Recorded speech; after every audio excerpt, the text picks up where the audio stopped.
Right, it's 1:10, everybody, so the inquiry is resumed. Ms Nevin, are you ready to cross-examine Mrs Evans? Yeah. You want me to open any core docs, or are we going to grab them as we go along? I think we can grab them as we go along, ma'am. Okay, no problem. Thank you. Yeah.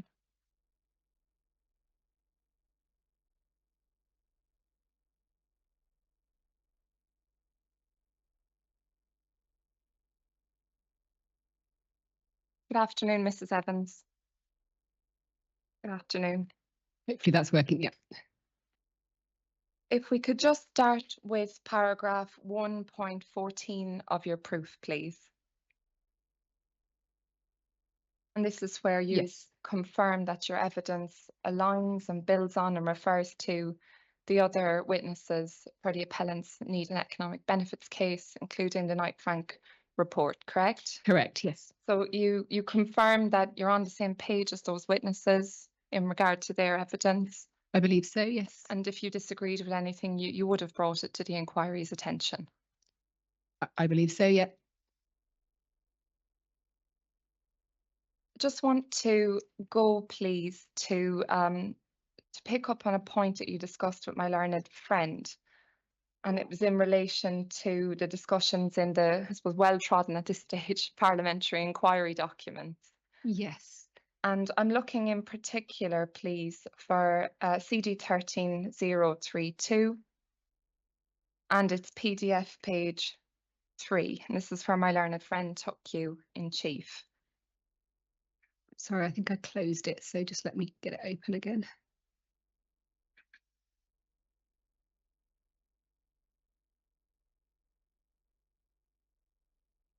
Oh, sorry, 13032. It's the parliamentary inquiry record my learned friend took you to. Yes, I've got that open now, yeah. And I'm looking for the section you discussed with him that's at PDF page 3, please. Yes. And you'll recall the discussion there was about what the industry, what economists such as yourself, what the government are thinking of. And it was that important question about that 10-year timeline and the ambitions there in relation to that. You recall that line of questioning there. And of course, we looked at the quote from Mr. King and his message to policymakers about thinking hard about what the industry wants, what it needs to have in 10 years' time, keeping an eye on the markets and indexing competitiveness against neighbours. And you discussed that with my learned friend. And as I understand your evidence, you rely on that as to say that you've got this consistent message across economists, policymakers, government, that in the next 10 years' time, we need to be keeping our eye on growth and in particular in your evidence, making sure the studio space keeps up. Have I understood your evidence correctly on that? Yes, I think that's fair. So on your evidence, we can infer from Mr. King's comment here that he is talking about space. He's talking about the long-term growth of the market, of which space is a factor, yes. Yes, can we please then go to PDF page 7?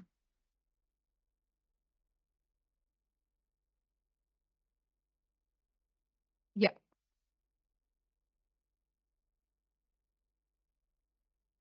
And I'd like you to go, please, just maybe go up to page 6 ever so slightly, just so we know we're still with Mr. King. So then on page 7, it's the last line of his comment there, where he says we want to have the people with the skill set to operate it, the industry he's talking about, of course, to the point I made earlier about designing an industry for 10 years' time, rather than just the one we have today. This is exactly where we need to be forward thinking. I think the VFX incentive is going to be good news all around. So we can see here that Mr. King is not talking about space at all, is he, when he's talking about that 10-year time frame. He explicitly explains that when he was talking about the 10 years, he's talking about skill sets. He doesn't, I don't think he explicitly says only skill sets. He says skills are important, which none of us have disagreed with. He says we want to have people with the skill set to operate it, to the point I made earlier about designing an industry for 10 years' time, rather than just the one we have today. I mean, he's clearly in that sentence aligning his comment about 10 years with the lack of skill sets. That's exactly what that sentence says. He's not saying that there aren't other factors, though. He's saying skills are important and that we need to think of them for the long term, which I would agree with. But he's clarifying what he meant about the 10-year space, and it's clear from that it wasn't. He was not explicitly saying that's about space. He's not explicitly saying it's about space, no. If we could move on then, please, to PDF page 17. We've got a comment from an Alex Sobel asking Mitchell Simmons about investment. PDF page 17, please. And it's down at the bottom of the page. You see Alex Sobel asking a question of Chris Bird. Is that your view as well, Chris? More investment. So we're talking about investment. And then Chris Bird goes on to say, I think we need to focus on the market conditions that will generate success for us. I think that comes first and foremost through education and skills. So I think we can agree in the context of the discussions that we've been looking at in these sections of the inquiry evidence. When these people are discussing investment and growth in the future, they're very squarely focused, aren't they, on education and skills. We don't see anything here at all, do we, about a need to increase studio space. Further down in that paragraph, though, he says, I think that, he said, as he just said, I think that comes first and foremost through education and skills. We need to ensure that we are bringing through enough young people, et cetera, create new infrastructure that enables success, including studio space, production facilities, and so on.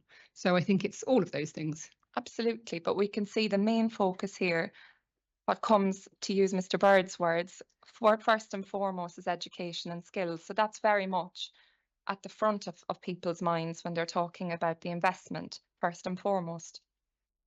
I think most people would think of skills as first and foremost because you have to upskill your people to deliver an industry, but that doesn't mean you don't also need the infrastructure. No, not at all. I'm talking about where we are now and where people are discussing the emphasis on the need for growth in the context of these discussions. And then if we go down, please, to page 29, please. PDF page 29. And again, I'm moving towards the bottom of the page and Mr. Benjamin King.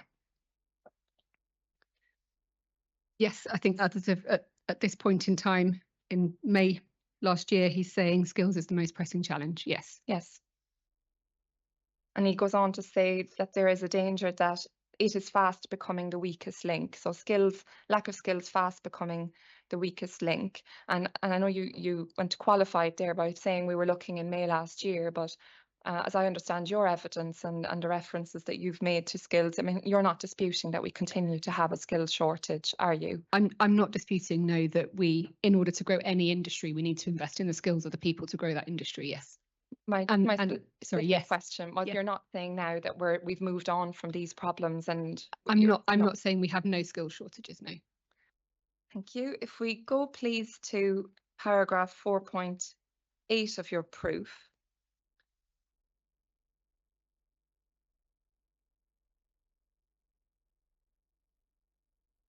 This is where you confirm that the majority of the economic impact of Marlow Film Studios would be additional. Yes. And so just to drill down into what we mean by additionality, of course, that means adding benefits to the economy that don't already exist, correct? Yes, and that wouldn't happen otherwise, yeah. Exactly. So it's adding jobs that wouldn't already happen or wouldn't exist without Marlow, additional jobs and additional benefits that aren't currently there. Yes. Perfect. So we're on the same page about that. And just on approach, obviously we'll drill down into the detail of all of this, but I think we can agree on approach that there is a difference, isn't there, between potential benefits that may or may not materialise and benefits that can be demonstrated by evidence and clear figures. I mean, one is a much stronger case for additionality than the other, just as a point of general approach. I actually think it's pretty rare that you have 100% certainty of anything, but yes, whenever you're looking at things that are going to be investments for the future, there will be uncertainty and they will be potential. Yes. So if we move on then to jobs, paragraph 2.11 of your proof. Yes. This is where you estimate that Marlow Film Studios would lead to the creation of approximately 2,060 to 4,160 full-time equivalents. So just the first point to pick up on that, just so we're completely on the same page, is you're talking about creation. So you're talking about jobs that wouldn't exist without Marlow Film Studios. I mean, those are the gross direct numbers. So I go on to apply displacement to that. But Yes. yes, those are the jobs that would be supported, accommodated at. Yes. And we've looked at the document, the original economic case for development that you confirmed you contributed to, I think, in May 2022.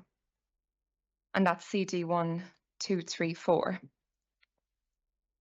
Yes. Yes.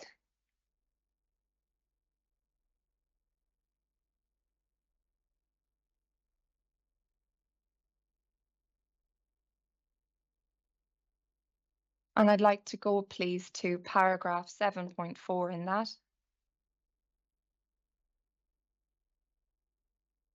Yes. And this is where you look at that original figure you estimated of 1,780 to 2,415 full-time equivalent jobs. And you've discussed, obviously I know you've provided some explanations on that, but if we look at the wording that you use just at 2.11 of your proof, would lead to the creation of approximately 2,060 to 4,160 FTEs when accounting for part-time working patterns. And then if we look at the wording at paragraph 7.4, we see the numbers are different, obviously, we've established that, but there's nothing on the face of that to suggest a completely different methodology. Just looking at those two paragraphs, they're almost the exact same, just you substitute the numbers. Is that fair? That's fair on the wording, yes. Yes.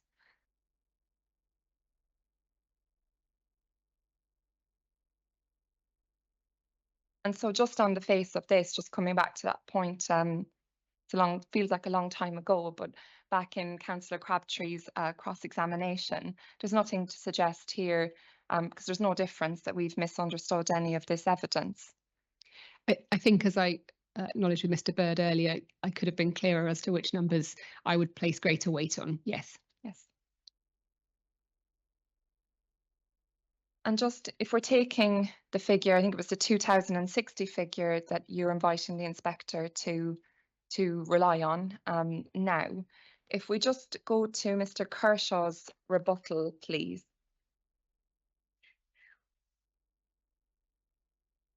Yes.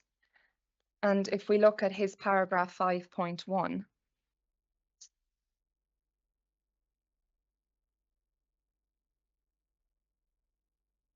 We can see there that I'm looking at the second table, and it's where the table compares the old high and low figures. And so we can see that the original low figure in the economic case for development was 1,780. And you've confirmed you're asking the inspector now to apply the 2,060 figure, but we can see that that still represents a 16% variance, doesn't it, from the original figures and the figures today? Yes, I think the point I made was that 2,060 does fall within the range of the 1,780 to the whatever the other number was in that table we were just at. The 2006, the 1,780. That was your minimum. That was the minimum number. Yeah. In I'm saying the case for density approach, that number comes within that range, but yes, it is higher than the minimum number. Yes. Yes.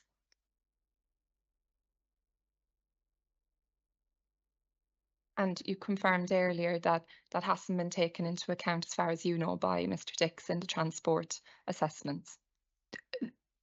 You'd need to ask him about how he's undertaken the transport assessment, but the two are not completely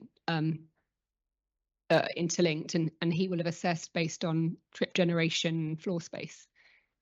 If we just look, just going to your methods 1 and 2 now, and this is at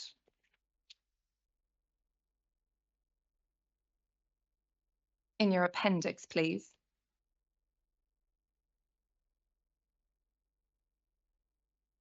Yes. Starting with your method 1, So I understand from your evidence earlier, this method is the one you primarily endorsed to the inspector at this inquiry, correct? Correct. And this method is based on the amount of floor space that would be provided by Marlow Film Studios. Correct. Yes, and so everything in this method one builds from there, that extent of the floor space is the starting point. Yes. And you did point out fairly in chief that, of course, you agree that the amount of floor space sets a limit, but it doesn't determine the number of employees that would be in that space. Space can be empty, so yes. It's a limit on capacity Yes. rather than a determination of how many people will be in it. I think you accepted that quite fairly. And so then just looking at your table 10 then, where you set out how you arrived at your density figures, and you confirmed that this draws on a wide range of evidence of employment densities, and that wide range of evidence is looking at other studios, and you based your assessment of what would be appropriate for Marlow in terms of employment densities on other studios that you looked at. Yes. And of course, we heard you were here yesterday for Miss Waite's evidence, and she confirmed, that this obviously varies quite widely from production to production. Yes. And so you've helpfully then, if we look at table 9, just back over the page, you've quite helpfully explained there how you arrived at your floor space to employment density figures. And you reference there that you've relied on the Home and Communities Agency Employment Density Guide as one of those things that helped you assess the robustness of this method. Is that correct? Yes. And I think you spoke about that methodology in chief, and you said that there are things like, office developments primarily encompassed in that, call centres. I think we can agree that's obviously looking at a very different type of setup and a very different type of worker than the footloose self-employed production crew that would be coming to studios. It's very difficult to compare, an office worker in a call centre to a footloose production crew member. It's absolutely, and that wasn't my intention, wasn't to compare the two as workers. I was saying that even within that density guide, it has a range of uses and it has a range of densities. And my point was that I was making was that even for offices, there is a range. I wasn't saying that range, that office, that this would be like a call centre. I wasn't trying to make that comparison. Not at all, but you've used it as part of your methodology. Yes. Could we look then, please, at you confirm you arrive at your 64 density figure from the Shepperton Studios Economic Impact Report? Yes. I'd just like to pull that up now. I'm just the CD number if that escapes me. I'm going to 1401. Just give me a second, sorry, to open that. Yes, no problem.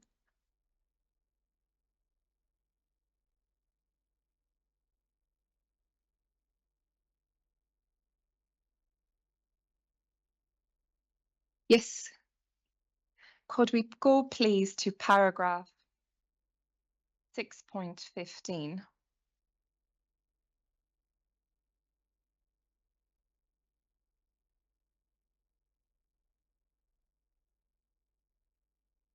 Yes. And we can see there in table 6.3, you set out the document sets out the gross operational employment at Shepperton Studios by type of employee. Yep. And we can see, because obviously we're focused here, aren't we, on production staff. We can see that the production staff's current operations, there are 713 people there. Yep. And the estimate is that there would be 1,922 production staff after the proposed expansion. Yes, you can see that there. So we've looked at the people so far. If we could look then just at the space available, because obviously we're interested in people to space. If we look at table 5.1, that's higher up in the document. Yes. What we have here is the additional space that's anticipated as part of the Shepperton expansion. It's correct, isn't it? I believe so, yeah. And so, as I said, because we're focused here on the question of production staff, it's obviously the stages and workshops that are of most interest to us. Yeah, just let me check what I. Yes. Yes. So if we add up the stages and the workshops, I'm looking at the net addition column at the end. This is what is anticipated would be additional from the expansion. I've added that up to be 104,320 when you add 557,896 and 46,424. Yes. You agree? You agree? The maths correct on that. Excellent. So that's our total production space. Then it's that 104,320 additional total production space. And so then, if we, as I said, we looked at the staff numbers first. If we divide the additional staff number. Sorry, I'm interrupting maths here. Do apologise. Not at all. Just so it's, I understand. You're not including offices, No, because we're looking at the production space and the production crew. right? But there's offices proposed at this one and at the Marlow Film Studios. So that's just, so I'm clear. Did you take account of offices? Yes, using the density different calculation, density, but which is different, further right, down in okay. the table. Yeah. Yeah, I think And we're then just the looking at what. density. Yeah, We're just focusing on production spec. Right. Understood. Yes. Thank you. Sorry to interrupt the math. Yeah, not at all. No, it's good to clarify because we're on method 1, and that is, I think Mrs. Evans can confirm, is looking at the production staff. So if we take the figures that we looked at for the additional net employment, the additional staff, that was 1,922. And if we divide that then by the total production space, that 104,320 figure, you agree the maths on that is we get a ratio of 0.018? Oh, sorry, I did it the other way around, because you would normally do the amount of floor space per job, which gets you 54 on the expansion and 64 on the existing. If we do it this way to get that ratio of dividing the amount of people into the production space, you can do it that way. Yep. Yeah. If we do it that way, we get to 0.018. Okay. And then if we were to apply that to the total production space at Marlow, that would work out at 1,347 jobs.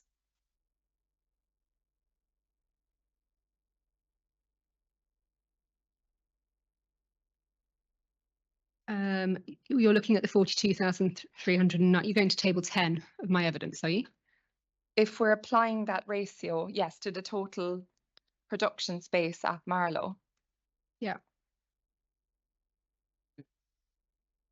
Which is 73,000. Oh, sorry, you're taking the soundstage and the workshop together. So the first two lines of my table 10. Yep. Exactly. If you're taking the stages and the workshops together. Yep. That ratio works out at 1,347 jobs for the production staff. Yes, which is in the range of what's in table 10. Yeah, but that's lower than what you've confirmed this inquiry is your minimal figure that you're inviting the inspector to rely on. Sorry, but that's to the inspector's point, that's because you haven't added in the 3 rows below in that table in table 10, because that only equates to the soundstage and workstage, which is the first 2 lines. Because if you take those Shepperton numbers, you get a density of 54, which is between the 32 and 64 in my table. So you get numbers that come out. Sorry. I'm sorry. Mr. Fraser, too polite. Mr. Kirchman's constant commentary is completely off-putting to following this evidence. If you're going to sit there, please be quiet, because all I can hear is you muttering the whole time. Don't look at me like that. Okay. Thanks, Mr. White. Well,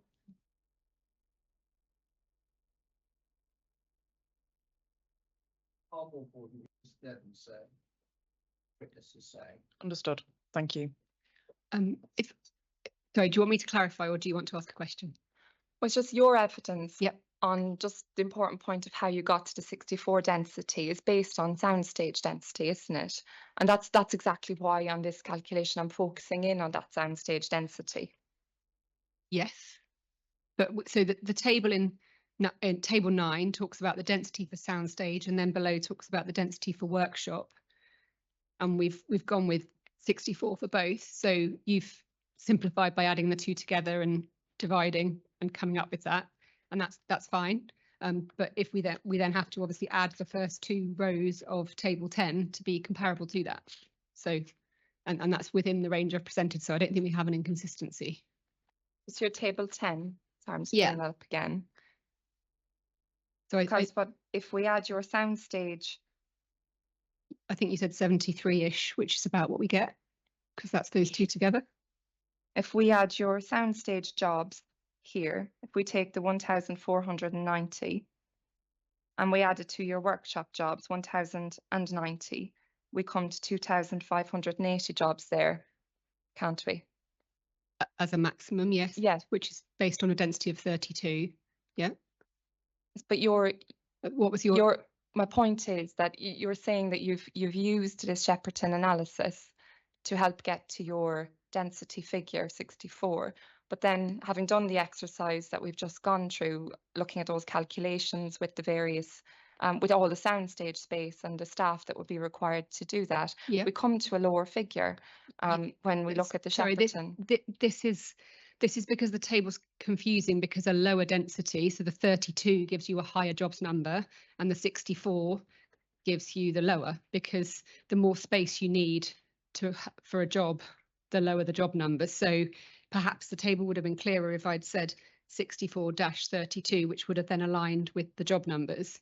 But a bigger density gives you a bigger density means you need more space per job, so it gives you a lower jobs figure. So the equivalent number that you're talking about, it isn't quite adding either of those ranges, because the Shepperton numbers for existing gave you a density of 64 and for proposed gave you a density of 54, but they're both within the range. So they come out within the range. There's no mathematical error. It's just a present how you've interpreted the table, I believe. If we just continue with that methodology that you've used on the density point on method 1. I said we've established that, of course, you use existing studio applications to help you get to that. And so the Shepperton Studios report, that's from 2018, isn't it? The one we just went to, I believe so, yeah. The one we've just looked at together. Yes. And then, as I understand your evidence here, what you did was you sense checked that Shepperton Studios 2000 economic report against applications from other studios. I didn't sense check necessarily Shepperton against others. I just looked at lots of them. Yes.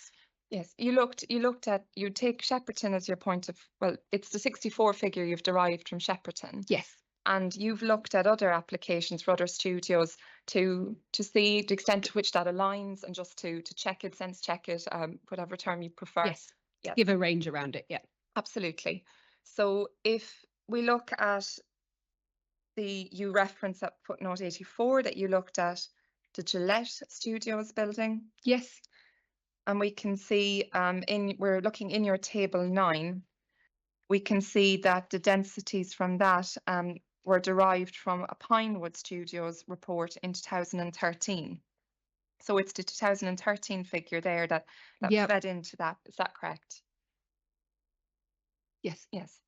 And you also reference here that you also looked at the Warner Brothers, just next bullet point down, the Warner Brothers Studios Economic Impact Report. Yes. And we can see that if we go down, just crossing it off with the footnotes, that's from 2022. Yes.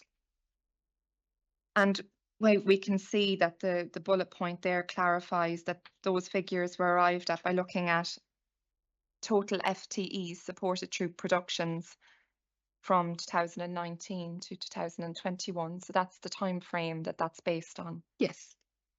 And then finally, you referenced that you cross-checked your Shepperton analysis against the Pinewood Studios Economic Impact Report. And if we just go down to footnote 87, we can see the date there for 2022. Correct, yes.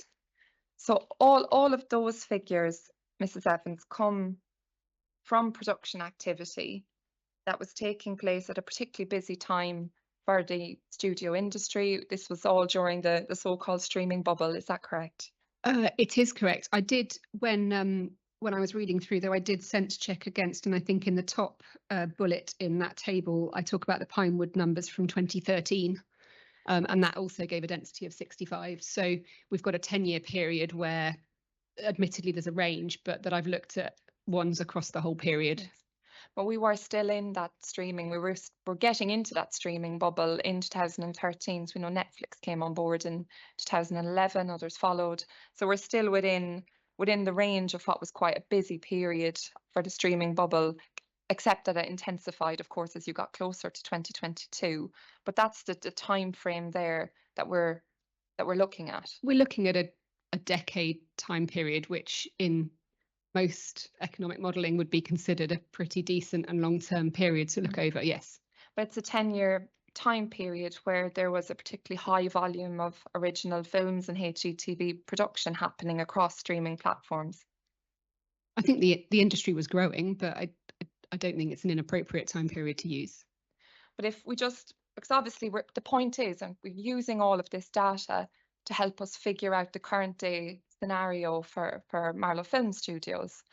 And so it obviously is of relevance to consider what the market was like in the data that we rely on. Absolutely. I guess the only thing I'd caveat all of this with is the density guide. What I've done here is way more thorough and over a lot longer period than most analysis is done. So the density guide gives you point in time density estimates and ranges around it, and it gets republished every few years, or the most recent one is quite old. So I would argue that what I've done is actually quite a lot more thorough and over a longer time period than most industry standard methods. So I don't think there's anything incorrect or lacking in what I've looked at. No, I understand your point that as a general point of economic analysis, you look at 10-year time periods, you try to get the longest period you can. Absolutely recognise that. But my point is really that the particular time period that we're looking at here is 2013 to 2022, and the market has changed quite significantly in the period from even 2022 to today. We looked at that with Mr. Chodorowicz and the extent to which the OTT streaming platforms have reduced their spend on original production. So we are in quite a different scenario today than what was happening at these studios during the height of the streaming bubble. I mean, it's an industry that's evolved over time, yes, but I don't think there's I don't think that undermines in any way the method taken. Well, on that, we've obviously heard at this inquiry that for reasons of commercial confidentiality, studios don't disclose their occupancy rates. It's hard to get precise figures on that. But given what we know about the health of the production industry and the studio industry in the period of 2013 to 22, I think we can assume, just as a point of logic, given the fact we don't know the precise occupancy rates, that occupancy rates would have been quite high at the studios in that time, given the amount of activity that was going on. I think we've had ups and downs, haven't we, as we've talked about with strikes and things, but there have been periods of high occupancy, yes. But just stay focused on the timeline we're looking at, because obviously the strikes are 2023. Yeah. And I'm interested in the period that you've based your assessments on, which we've looked together range from 2013 to 2022. So before the strikes, so I think we can assume that occupancy rates would have been quite healthy at those studios at that period. Yes. And when you set out your analysis that we've looked at table 9 as to how you arrived at your soundstage density of 64, you don't say anything at all about occupancy rates in your explanation under table 9, do you? No. So your decision then to take the density rate of 64 which we've clarified comes from a 2008 application that you've cross-checked across other applications from 2013 to 2022, makes absolutely no allowances for differences or changes in occupancy rates then between that period and the present day.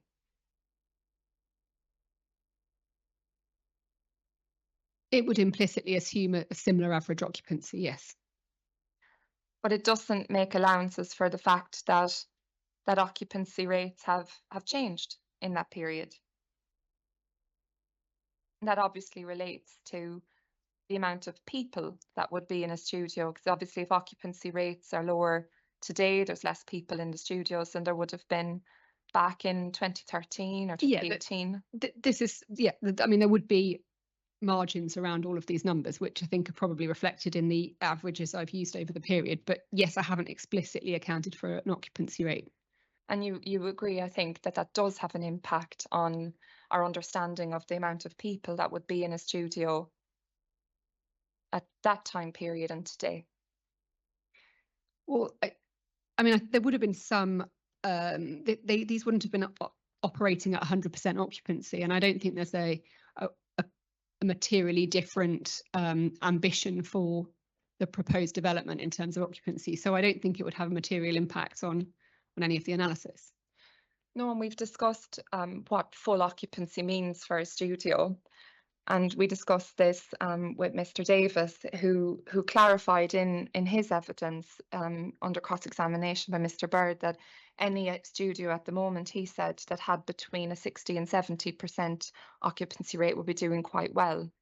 Yes, I think the sentence after that was that he understood Shinfield was aiming for 80%. Yes, but yes, that's about aiming, but we're talking about the current day reality. We're focused on that.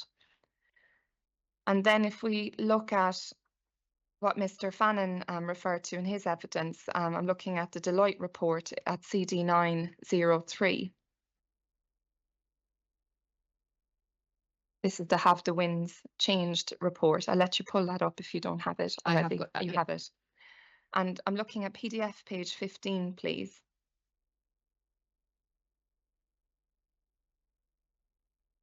Yes. This report says that the significant investment into studio and soundstage space over the past few years and through 25 is following many years of investment activity. And it goes on to say then that they anticipate the capacity utilisation is expected to average 50% through 2025. So there's not that much really there separating what Mr. Davis told us about studios doing well at the moment if they've got between 60 and 70 and the 50% average there. We're kind of within that 50, we take the lowest, we're within a kind of 50 to 70% occupancy rate if we take evidence. I think it's a bit below, isn't it? But yes, it's not a million moons away. Yeah, we're anywhere between, if we're sort of generous and take the two and put them together, we're anywhere between 50 and 70% occupancy at the moment.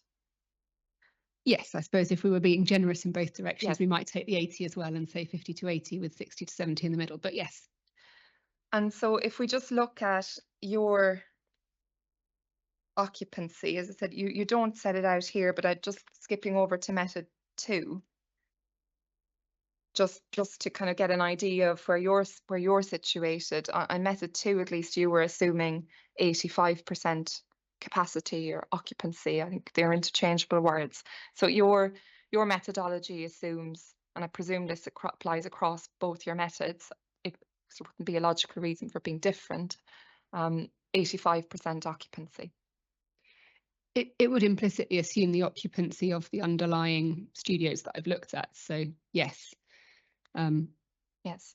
So your methodology is founded in a much higher occupancy rate than what Mr. Davis has put before the inquiry or what's in this Deloitte report. And we've agreed that that obviously does have an impact on the amount of people in a studio. I mean, I think we're talking about margins around numbers, and there's already a range presented here based on the density approach that has a variety within that. So I still don't think it would materially change the broad numbers that I've put forward.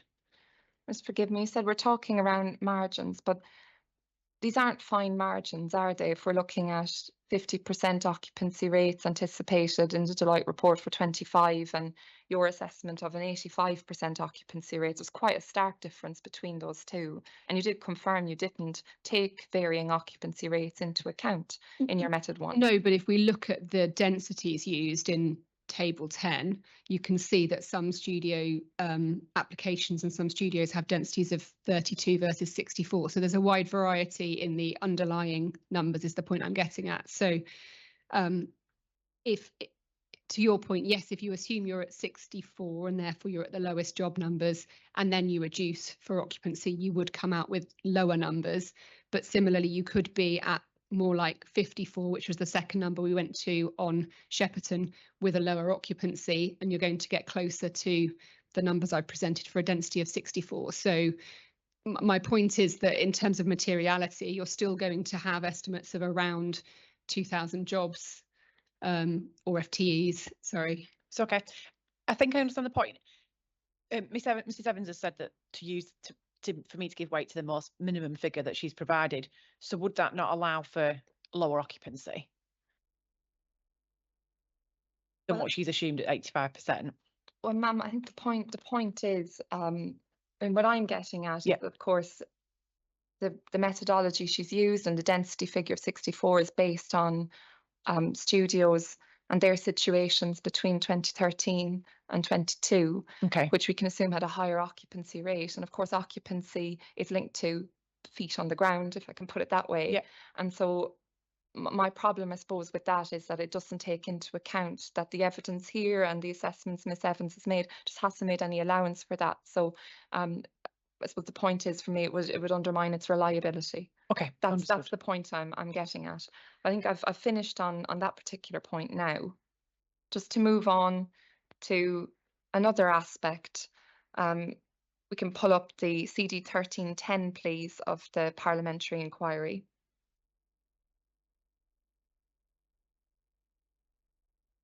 Sorry, I closed it, so I'll get it back open. I think it was a different one, and we've got several. I think this is a sorry. different one again. No, not at all. It's CD 1310.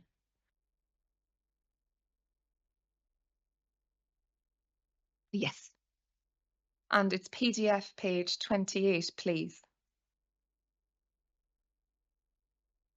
And it's Adrian Wotton's comments to the inquiry, Adrian Wotton from the British Film Commission. And we can see here that Mr. Wotton, so again, just to situate ourselves in time, we're in 2024. And Mr. Wotton confirms to the inquiry that studio space has been increased in the nations and regions over the last 3 years. So he's talking about between 21 and 24, studio space has increased over the last 3 years. Sorry, is this on page 28? PDF page 28. Oh, I'm sorry. Sorry, can you repeat the question? I'm on page 28 now. Yes, I'm looking at Adrian Wotton's comments to the parliamentary inquiry.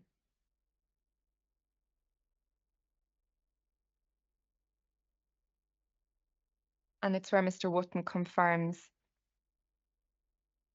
that they've increased studio space. It's towards the top of the page.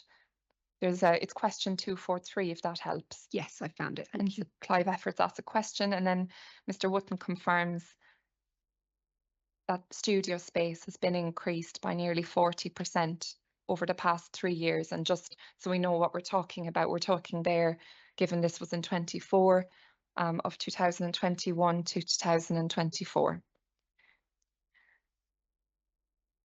Yes, I'm just looking at the next table paragraph, but I think yes. And so, well, an increase in studio space, particularly a 40% increase, quite a large one, that would also have an effect on occupancy, wouldn't it? For the simple reason that if you've got more space to go around, you've potentially less concentration of workers at certain studios. Well, also in that you can produce more content, but yes, and we have seen production spend increase as well. Yes, if you obviously have enough skilled crew to service that. But you haven't factored this increase in floor space density into your assessment of density of, beg your pardon, you haven't factored this increase in studio capacity into your assessment of density as a variable in that, have you? Not explicitly, no. I think I would say neither have any of the applications for Pinewood had an application in that time period for space, and they used similar densities. So yes, but I'm not interested in what Pinewood did. I'm interested in what you did, and you confirmed that you did make some updates to your evidence to account for the fact that there had been updates and things moved on. So this would have been a relevant development, given we're looking at a 40% increase in studio space between 21 to 24. It would have been relevant to look at that as well and factor in the extent to which that might have an impact on your employment density rates. yes, I think we have seen growth in employment in the industry over that period as well, but yes, to some extent. If we move on to your method 2 now, please, your feed weeks method. Yes. I don't recall you discussing this at all in chief with my learned friend. We'll have a look at it now. So just to confirm, your feed weeks method, essentially what this does is it also relies on floor space, but instead of looking at people as such, what this method does is it applies a ratio of square feet of studio space to production spend. Yes. That's the key difference, isn't it, Yes. between, just so I've got it, absolutely, okay.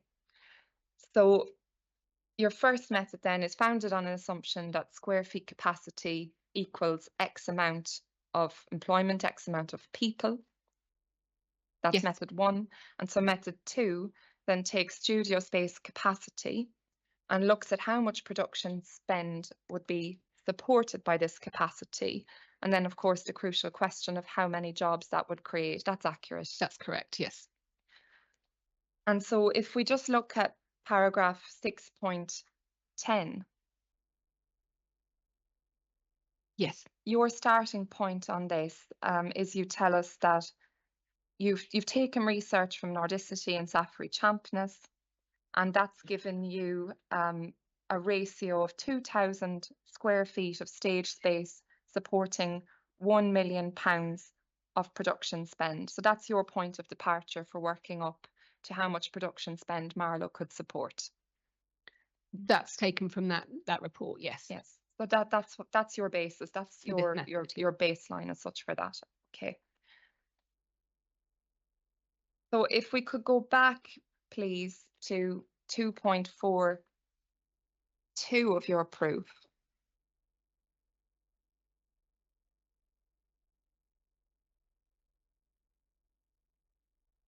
So there's just one thing that slightly confuses me in this. It's because here you refer to a Leavesden application for expansion in 22. Yes. And here you quote a figure of 10,000 square feet at Leavesden, supporting 7.4 million of production spend at Marlow. And if we divide that 10,000 square feet by 7.4, we end up, don't we, with 1,351 square feet per million of production spend there. That's, I'll defer to you on the maths of that. That's correct, isn't it? I think that's about right, yes. And I think that what this is highlighting is inconsistencies in some of those other planning application documents that I have then used. And that's why I've presented a range, because there are a lot of uncertainties as to these numbers. But yes, you're quite right, that it's a different number.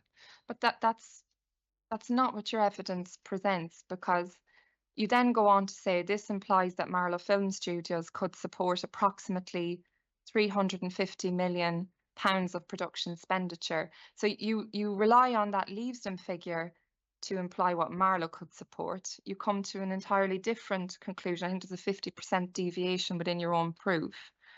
And to me, that just doesn't make sense. I'm struggling to find which figure you rely on and what your evidence says about that, given that inconsistency.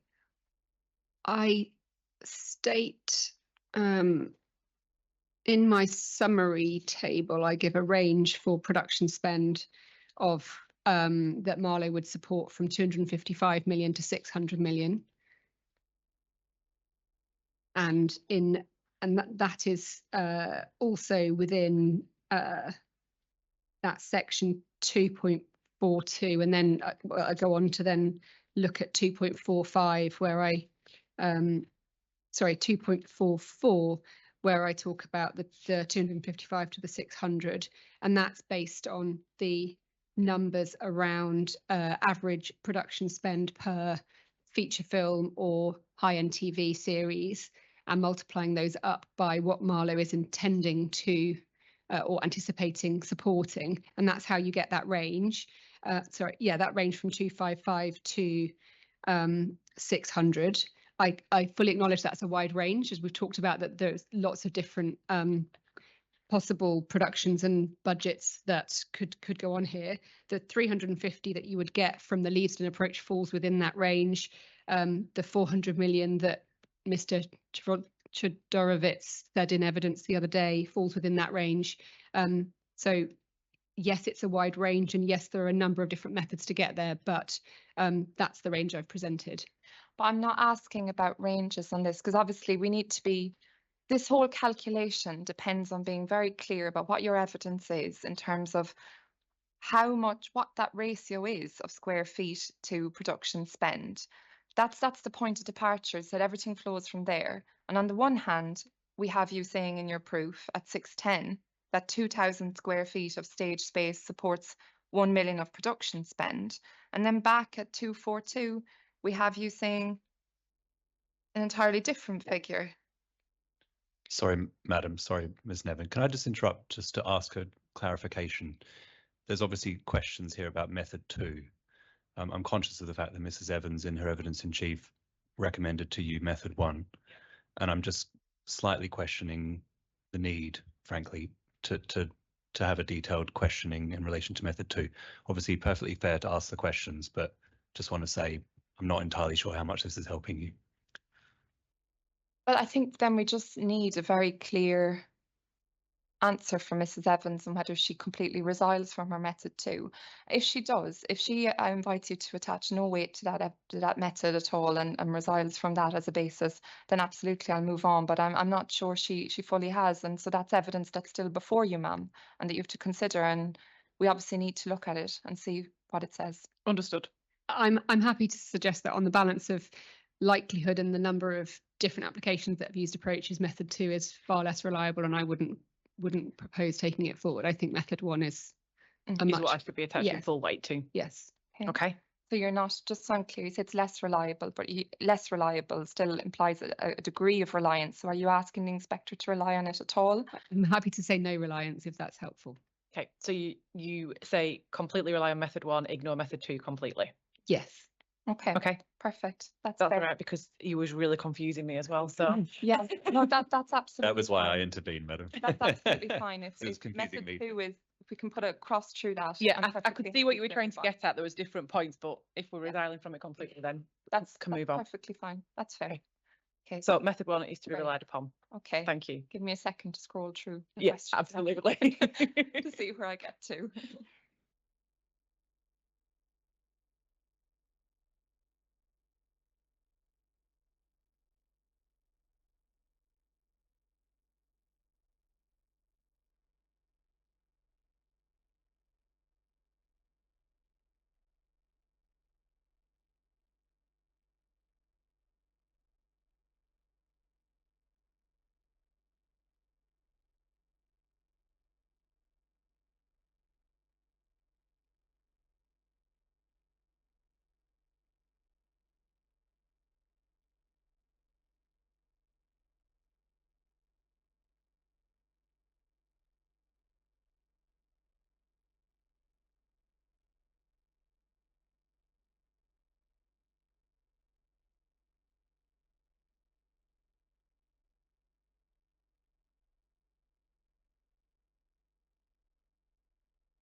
Thank you for bearing with me. I just wanted to make sure I didn't skip over any questions that weren't to do with method 2.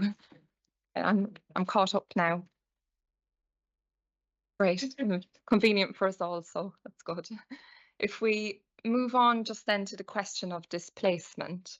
Yes. So perfectly happy to work for the purposes of this exercise with your lower estimate of 2,060 net additional FTEs and 2,300 jobs. So of course we're looking in this instance at additional jobs, and I'd just like to get a sense of your thinking on, given the accepted chronic skills shortage in the sector, where all of these extra jobs are going to come from, given that your point is that these will be additional jobs, so jobs that will only be created by Marlowe. So I'm just interested, given that difficulty in the sector with skills, where these people are going to come from in time to be able to actually service what Marlowe is proposing. I mean, this isn't going. Marlowe's not going to, if it's permitted, open tomorrow. There is a period of time over which people will be educated, people will gain skills. I think there's that there are a lot of young people that want to get into the industry. There is a national and Bucks aim to improve skills. So I think it's, as I think Miss Neville said, a challenge that we have risen to in the past and should rise to again. So it's not that none of these people exist currently. And in the grand scheme of, the UK's and the West London cluster's economy, I don't think it's unreasonable to expect that we will have this number of people, or approaching that number of people, with the right skills by the point in time that that we require them. And that's the key question: is within the time period from which Marlowe would be built. And I know there's an issue about phasing in that, but will the jobs be able to catch up? And I mean, given the shortage in the sector, which you yourself recognise in your proof, you go into that at 3.17 in terms of the sectoral skills challenges. And there is a concern there that it might not necessarily catch up in time. And you agreed with my learned friend, Mr. Bird, earlier, that growth, of course, must be sustainable growth, and there would be an element of harm would arise if you had a studio that couldn't be filled because you couldn't get those additional jobs in line. I just think we'd be in a terrible position in society if we didn't want jobs growth in good quality jobs because we weren't really willing to skill people up to take them. I mean, we've had announcements in the press recently that the reason the planning system is struggling is because we don't have enough planning inspectors. We're not planning on not progressing anything through the planning system. We're planning on training people up. That's what we do, and we train people up for jobs that people want to have. So, but I think there's a big difference between that, because I think thankfully for inspectors, there's not some big building that needs to be filled with inspectors. Inspectors can work, from wherever. There's that skill shortage, but here we've got quite a different situation. We've got a proposal for quite a large development that obviously needs to have people to fill it. So that relationship isn't quite the same to the sort of correlation you've drawn with the planning. But we've system. got the West London cluster and its travel to work area around it contains an awful lot of people, a lot of young people, a lot of older people who might want to retrain and have transferable skills. Miss Waite talked about shortage of accountants in the industry, for example. There will be plenty of accountants, there will be carpenters, there will be all sorts, and it's a large pool. That's one of the reasons it's such an attractive cluster. There's a large pool of people with appropriate skills, transferable skills, all the potential to be skilled. So I don't see that as a reason not to be positive about the potential. No, it's not a negativity fatalistic point. It's more that we've looked at the parliamentary inquiry evidence, and we can see from that there is a clear emphasis on, and we've seen comments from Adrian Wotton saying we've got the studio capacity, we've looked at that, we've got our stage development program, now we need to focus on skills. So it's not a zero-sum game, but you need to divert your focus to where to where the issue is, to where the shortage is. And from all of the evidence we've looked at and the independent inquiry, it seems to be that the overriding message seems to be we've got studio space sorted for now. Now we need to look at skills. And so the problem is, I suppose, if you're not putting that focus over to the skills and you build Marlow and you can't fill it, well, that's not to be too, I suppose, strong about, but that is somewhat catastrophic if you've got a building you cannot actually service with crew. Well, I don't think it's either or. It's not that we've got one set of energy to put behind either upskilling a population or investing in infrastructure. We want to grow the industry. We've looked at the NPPF, the government's, previous and current government's commitment to creative industries. We know it's an industry that we are a global leader in. We need to be investing in that industry. I totally take your point that includes investing in upskilling people. But we shouldn't be aiming to constrain growth because we can't skill up enough people to take the jobs in the long term, in my view. So just sticking with jobs and the question of displacement that you deal with in your evidence. So at paragraph 2.22,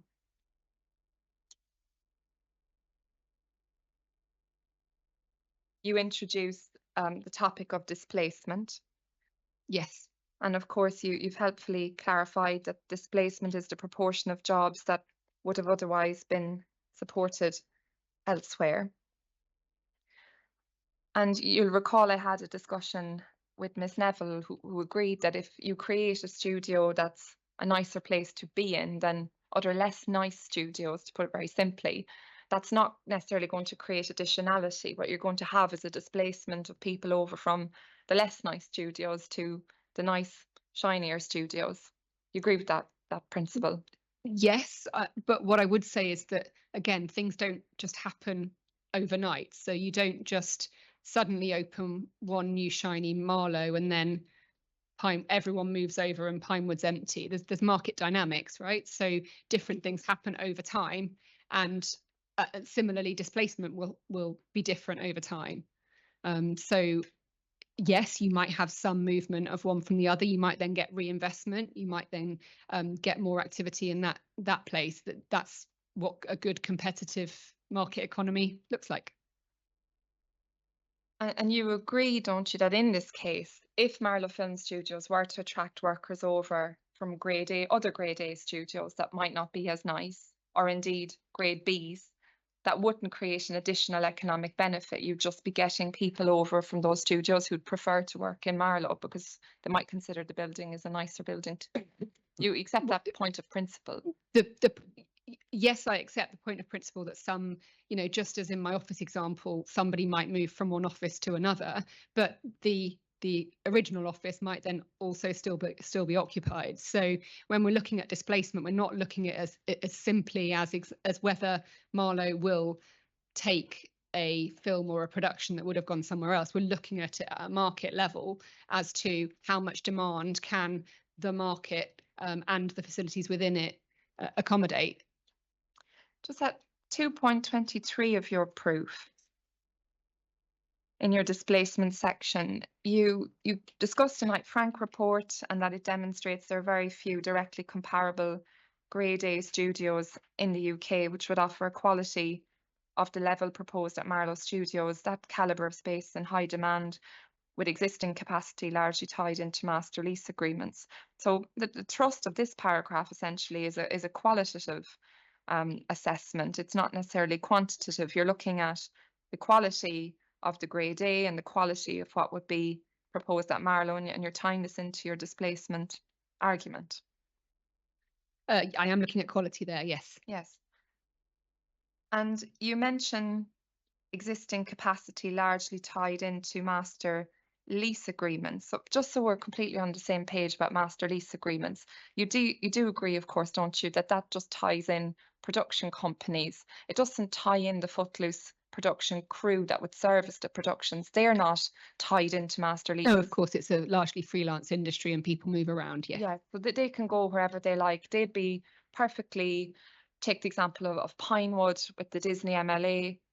If those crew decided that they would prefer to work in Marlow as opposed to Pinewood. They wouldn't be tied in because Pinewood has an MLA with Disney. They'd be completely free to up and leave.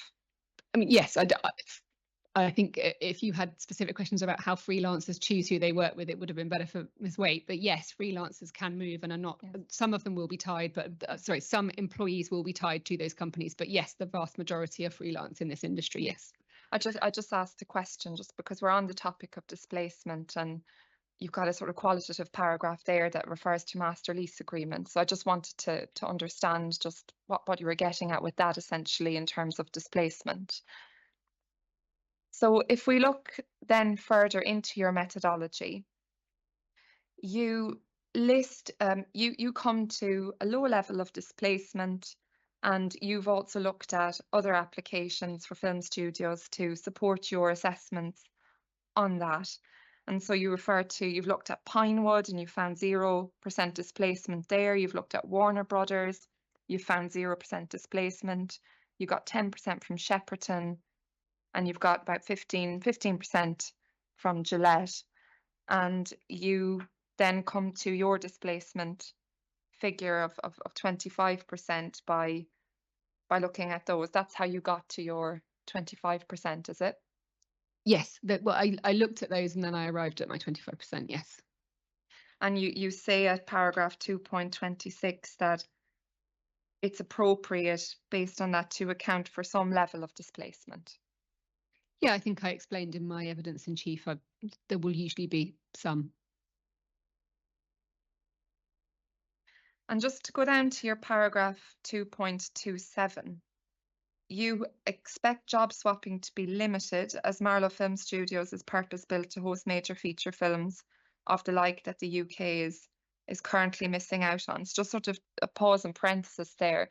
Is it your evidence then that the UK is still currently missing out on major feature films? And I asked a question because Mr. Todorovic accepted in cross-examination that we're no longer in a situation where the UK is missing out on blockbuster productions. And he said it's less about missing out now. Adrian Wotton says we've addressed that. It's about growing in a competitive market. So you seem to be at odds with Mr. Todorovic on that. I think neither of us are, you know, I don't think we're completely at odds. I think, you know, the evidence of Ms. Waite shows that it's complex. You know, the decisions that are made around where these productions go means that it's very hard to ever know things that are being missed out on because of certain dynamics. I think this is about taking more of the future growth, whether you think of that as missing out or taking growth. I think both, some combination of both is likely to be the true position. Just you say currently here, so just want to understand your evidence. Are you saying that the UK is currently missing out on blockbusters and HETV and all of that? I think I would say that the evidence of Mr. Todorovic is probably he's more the evidence on that part. So if he said we are not currently missing out, then I would take his position on that. Okay. So just parenthesis on that point, just to, it struck me, I wanted to clarify what your position was in relation to the other needs experts. So just in terms of how one calculates displacements and the methodology behind that, could I ask you please to take up Mr. Kershaw's rebuttal proof of evidence? And I'm going to paragraph 5.19, please. Yes. And it's actually, it was just easier to find it this way with the reference. It's really a screenshot or a copy of what Mr. Lunig said. And Mr. Lunig is, of course, the author of the report that's at the end of Mr. Davis's. So just for ease of reference, I've gone here where it's produced. Yes. And so Mr. Lunig looks at agglomeration effects, and he discusses how displacement can be factored into an analysis. And Mr. Lunig at 2.211, he discusses a HM Treasury Green Book guidance. And what Mr. Lunig sets out here is that the default position when undertaking an economic appraisal is to assume the economy is operating at full employment and that there is 100% of displacement at the national level from any interventions. To move away from this default assumption, scheme promoters should provide credible evidence of additionality. And I asked you at the start of your evidence if you did have any dispute with any of the appellants, other witnesses, or other evidence put before them at this inquiry, and you confirmed that you did not, at least that you were aware of. So just what's your position on this as an indicator of displacement and a methodology to use? Do you agree with it? I agree with what the Green Book says. There are massive debates about the Green Book and the displacement and what it assumes at a national economic level. Lots of economists debate this at length. The default in terms of modelling is to assume that effectively nothing you ever do at any local level has any impact at a national level. Most economists will agree that that is wildly unrealistic, because clearly that would imply that we just don't need to bother doing anything much. Whereas in reality, we do build infrastructure to try and change travel patterns. We do build homes to try and house people. We do build employment sites to try and have economic growth. And the underlying models assume that some level of economic growth will just happen. In reality, obviously, we have to do things to try and attract that growth. And at a national level, we are clearly trying to grow the economy more than we have grown the economy historically. So there is an implicit assumption there that we are trying to move above the status quo. Also, in assuming that the economy is operating at full employment, again, is an assumption for kind of modelling purposes. It's not true, because we always have unemployed people, we always have economically inactive people, we have underemployed people that would like to work more, we have people that would like to work in more productive sectors. So that's a simplistic assumption that is used in Green Book and Department for Transport. I've done lots of wider economic benefits modelling, challenging Department for Transport on those very points that have been accepted in securing support for transport investments, for example. So there are lots of examples where modelling does go outside of these remits, but that is a fair representation of the Green Book. I would just say that there is a lot of disagreement about it. I'm interested in what you think. And so just so I'm clear, you've not, as I understand, officially distanced yourself in your evidence from this methodology. Just so I'm quite clear on what you're saying. Do you dispute this as a good methodology? Do you accept it? Just so I know kind of where you sit in relation to this is not. This is quoting the Green Book in the piece of work by Professor Leunig, as far as I'm aware. We haven't relied on anything that's in that. Nothing that's in that appendix has been used to inform the modelling that I've done in my analysis. Okay. And this is, just so I'm clear, it relates to the Department for Transport. So how does it relate to jobs for film studios? Not jobs, displacement. Sorry, going back to jobs. What Professor Leunig is, or Dr. Leunig, Professor Leunig is doing here is he's obviously introducing this into his evidence as something that presents a model for how one assesses displacement. So this is not our evidence, this is the appellant's evidence. But he does then say, to move away from this default assumption, scheme promoters should provide credible evidence of additionality, and that's what we're discussing around additionality. That's helpful. So you accept that part of the methodology. You're not disputing whether it's Green Book or Transport or whatever, that proposition there of promoters providing credible evidence of additionality. You're quite happy to accept that would cross over into looking at studio space, and that principle applies to this appeal scheme. Yes, we should be providing credible evidence of additionality. So if we go then, just in terms of what that might look like, you rely on, in footnote 9 of your proof, you cite the additionality guide. Yes, if we could just pull that up, please.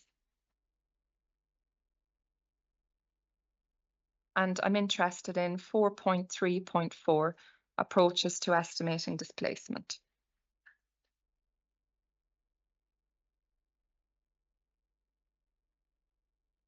Sorry, I'm just still opening it. Where were we going to in it? It's section 4.3.4, approaches to estimating displacement. If it's easier, it's PDF page 31.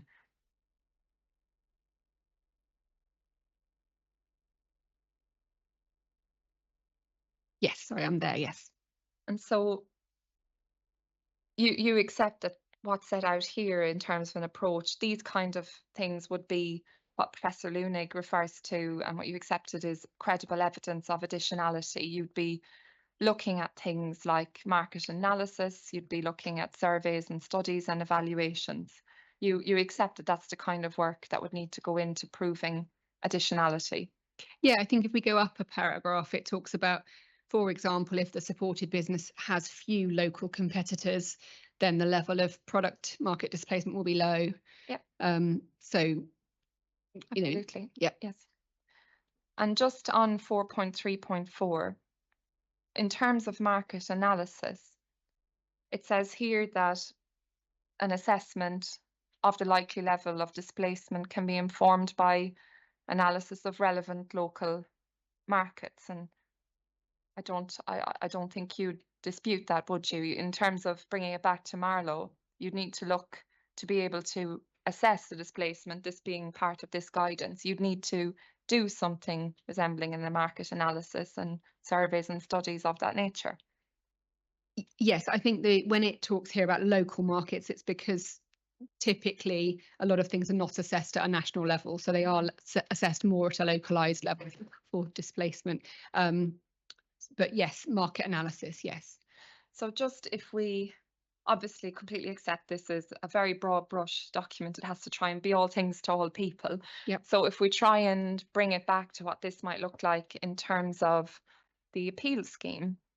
So looking at relevant markets, let's put it that way, relevant markets would include doing a level of market segmentation that looks at, I think you were here for my discussion with Mr. Chodorowicz, looks at things like the addressable, serviceable addressable market for Marlowe. So in other words, the amount of that global pot, the English language speaking high budget films and TVs that might realistically come to the UK, and then how much would trickle down into Marlowe. And except that that level of segmentation had not been done, he'd stopped at the 55 billion global addressable market. So, I mean, my point to you is that approaches to estimating displacement, and we've seen the guidance here recommends market analysis and recommends looking at markets.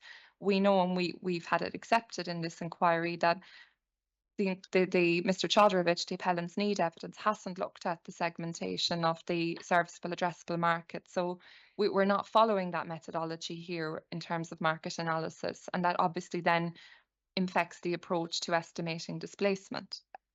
I think you're imagining a more granular and detailed assessment that this certainly doesn't explicitly state that you require, and that wouldn't necessarily always be done. I mean, to take, I think a couple of examples have been given to the inquiry as other comparisons, such as hotel and life sciences.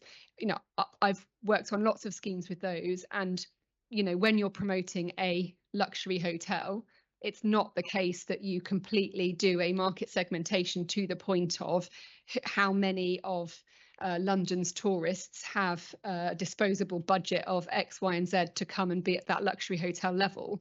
The analysis in terms of need is quite often done at a high level, saying we attract tourism, we need a variety of hotels, we look at our competitors, we look at the other ones. The same is true for life sciences. There's a wide variety of life sciences firms. We take a market, a high level to say the life sciences sector is growing. When we then support developments in that, we're not always specific as to exactly what form of life sciences or dry lab, wet lab, all of these sorts of things that are quite detailed. What we do is we look at the broad market trends and the growth in the market, and we say, do we think we can increase share? Do we think we can attract that market? And I believe that has been done. Mr. Todorovic presented that global addressable market and talked about the percentage of it you would need to attract for Marlow to be a success. I think the level of granularity that you're envisaging is not necessarily something you would typically expect to see at this stage. I think that's exactly my point, is that does require a degree of granularity, because Mr. Chodorovic's argument was all about it was that capacity point again. If we create this much space in Marlow, we can potentially attract all of this. But we got to the point where we agreed that segmentation hadn't been done in terms of breaking down that market and how much of the 2 to 4% growth is growth of the English language high budget market and how much of that would trickle down into Marlow. And really, my point is, if you don't have that level of market analysis, and coming back to this guidance, if you don't know how much of the serviceable addressable market the UK or Marlow can really attract, you just cannot assess the additionality of the economic benefits, because you've no clear granular view of the additionality that would come because you don't have the market segmentation. I think I have to come back to the point that this isn't a scientific perfect model whereby you can categorically prove one level or the other. What I'm saying is you look at other assessments that have been done, you look at whether it's a growing market, you look at past trends in the UK's performance in that market, you speak to experts, you look at competitors, and then you reach a judgment as to whether it is realistic that something like Marlow could claim some of that growth. And I believe all of that has been done, has been presented to the inquiry. And that is the basis for assuming a relatively low level of displacement. But to demonstrate to the inspector that it is realistic, you do need to go into that level of detail and segment your market and try and put some figure, except we're not looking at exact sciences, but you need to attempt to at least put some figure and do some market analysis of the business that would come in addition to the UK, trickling down from that total 55 billion, which includes all languages, all budgets, as Mr. Chodorovich accepted. So, but without that, you don't have any assessment of what is realistic. And then to follow on in terms of what the problem is for that, the problem is then if evidence is going to make statements that there will be gross value added and net additional economic benefits without that analysis behind it, it's really just speculating. I would say, based on 20 years of experience and doing these sorts of analysis, that quite often at a national level, well, most assessments are not done at a national level, and I do state that you would expect things not necessarily to be additional at a national level. What you have to take into consideration with a scheme like this is the globally competitive nature of the UK and the fact it's already got such a specialism in the industry. And I think then you look at the evidence about the ability to potentially grow that industry, you look at the policy position to want to drive that industry, and then you make a judgment on the basis of that. I stand by that as being a reasonable basis on which to conclude a low level of displacement and therefore a high rate of additionality to the benefits that we've put forward. But that analysis is predicated on an assessment of what the UK is already doing well, the extent of current success. It's not going into that further level of saying, what can we attract in addition from this market? What is the exact portion of this market that we can realistically attract? Because all we have before this inquiry is a total addressable market figure of 55 billion that Mr. Chodorovich accepted was his basis for segmentation of the market, for what the UK could attract. It includes absolutely everything. So we don't have that. But I think what he then talked about was that what proportion of that do you need to attract? If it was, I can't remember what numbers he gave, but you'd be worried if it was saying we have to attract 100% of the growth to the UK for lots of reasons. We're not saying that. We're saying we're going to make a slight upward tick in the UK's already improving performance in this industry.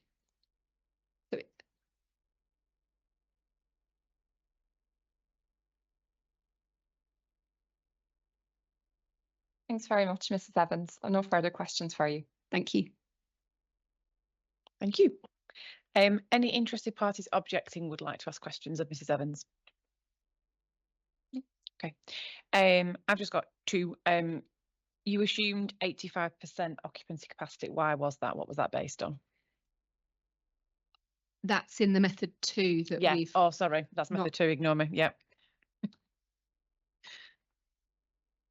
That's me having questions already pre-prepared. And then you talk about permanent employees, and you Yes. say about the Halo industry at the site would attract permanent employees for the site. But from what I've heard up to yet, it seems like everyone's freelance. So how does that work? I don't get it. No, there are some permanent employees at other studios. So if some of the core documents set these out quite nicely, actually, the historic applications on Pinewood and Shepperton, and I think Leavesden, certainly a few of them do, and they have a little table that will say permanent employees of Pinewood on-site jobs, production, and production is by far the biggest number, and they're the freelance ones, but those others are often in those Halo companies and permanently based on site. Yeah, can I just take you to it? 6.3. Yeah. Because that's not so. So- This says that the Halo companies and operational staff. So operational staff, I was presuming to be those ones that are normally on site, but is the Halo companies, does that not? That's for me. That was the offices and the workshops. Is that not right? Have I misunderstood something? Sorry, can I have the question again? Sorry. So 6.3, you talk about plot 2 of plot 2 will be home to Halo companies and their operational staff. Yes. Plot 4 is employment and skills. That's obviously completely different because that would have permanent employees, I would imagine. But the Halo companies, is that not the workshops and the offices? That some of these are workshops and offices, yes, but this is a subset. So plot 2 has bits that they envisage having having permanently people on site, and then there are also workshops and other spaces in the space that would be accommodated more interchangeably by individual productions as they come and go. Right. Okay. So it's the different plots within the scheme. Right. So it's the permanent employees are those like that you get at Pinewood, like the people we met on Monday, or you don't know who I met on Monday, but there's people that are on site all the time. Yeah, I did do a tour of Pinewood years and years ago, and I don't know whether it's exactly the same, but as well as those that work for Pinewood, there are also some companies that are just based. There might be, some of them were at the time were sort of set designers, and they are permanently based there because actually they do have enough of a supply chain that they're always there and always serving businesses on site, and they do occasionally service other like Shepperton and others as well, but there is a mixture of a few, admittedly a smaller number permanently on site, and then those that come and go with the productions. Okay. Thank you. Thank you. That's all I've got. Mr. Fraser. Thank you, madam. Just 2 points in re-examination, if I may. Mrs. Evans, when you were being cross-examined by my learned friend, Mr. Bird, he asked you some questions about the industrial strategy. Do you recall? Yes. And he made the point to you that it was, he said it was an inchoate document, an inchoate strategy with next steps. And at the point of taking those next steps, an assessment would be undertaken by the government as to the need for additional studio space. Do you recall those questions? I remember the questions. Yeah. Just want to ask you, again, based on your experience of working in this area and dealing with government policy of various different kinds, the government publishes a national industrial strategy, and it also amends the national planning policy framework to require specific regard to be had to that national industrial strategy. See paragraph 86A. And the national strategy identifies as a priority sector for growth the creative industries. Now, if you are operating in this field and assessing the economic benefits of, say, any particular development, to what extent would you have regard to a national industrial strategy? And secondly, to what extent would you understand that strategy to be underpinned by the government's view of the need to grow the identified priority sectors in order to capture a greater market share? Well, I don't think you'd read a policy and think, oh, they haven't thought about this and they don't want to grow it. You obviously imagine that it's a growth strategy for a reason, a growth priority for a reason, and that they're committed to that and will put behind it the required, I guess, investment in skills, assessment of other needs for the sector. Thank you. And then the second question I had relates to a passage of questions between you and my letter friend Ms. Nevin about skills shortage, and the point was made that, okay, the scheme is going to provide 2,000 jobs, let's say. Who's going to take them, given we have a skills shortage? Now, obviously, the context we're dealing with here, the West London cluster, we have the National Film and Television School in Beaconsfield. We have Buckingham New University. We've got the Buckinghamshire College Group and the new High Wycombe campus. We have heard evidence during the third-party sessions of individuals from these institutions expressing support for the scheme. We also have seen in your evidence, for example, paragraph 3.16 of your proof and in table 4 about the Buckinghamshire Local Skills Improvement Plan, Buckinghamshire Business First, the strategic vision for Buckinghamshire 2021, which includes a reference to employment creation and training and investment in skills. And then finally, the Buckinghamshire LEP Economic Recovery Plan in 2020. So just taking that bundle together and obviously throwing in the fact that there's the existing crew in the West London cluster, existing studios that we've heard in the evidence. If we're looking to meet this challenge of upskilling, how does the ability to meet that challenge in the West London cluster compare to meeting that challenge in the film sector anywhere else in the UK? Well, one of the reasons clusters are successful is because of the institutions and the existing skill sets that they have. So I would say it would be easier to meet those challenges here than elsewhere. And actually, while you're asking me that question, I found in my table 5, I have a number of full-time equivalent people working in the Metro London region, and it's 155,490. So, you know, in percentage terms, we're talking about a 1.5% increase in that to get another 2,000.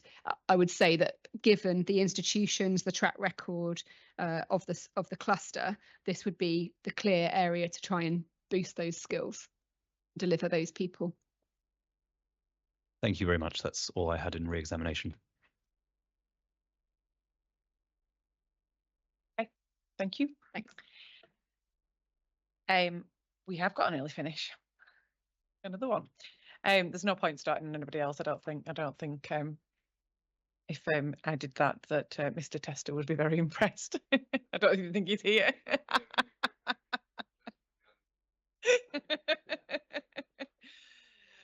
So we will adjourn for today. You're going to be Mr. Tester.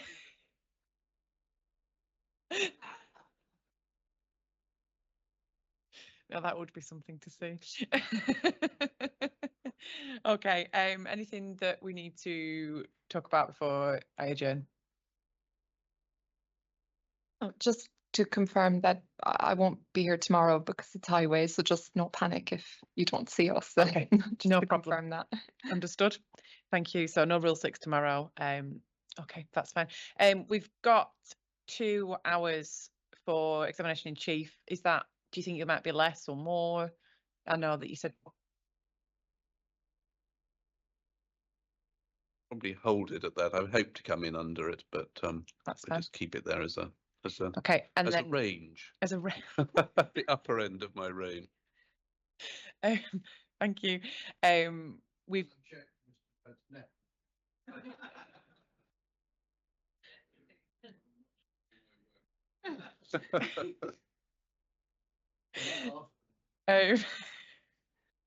Okay, we've got Joy Morrissey MP coming for 10, so we'll hear from her first and then we'll crack on with you, Mr. Bird and Mr. Tester.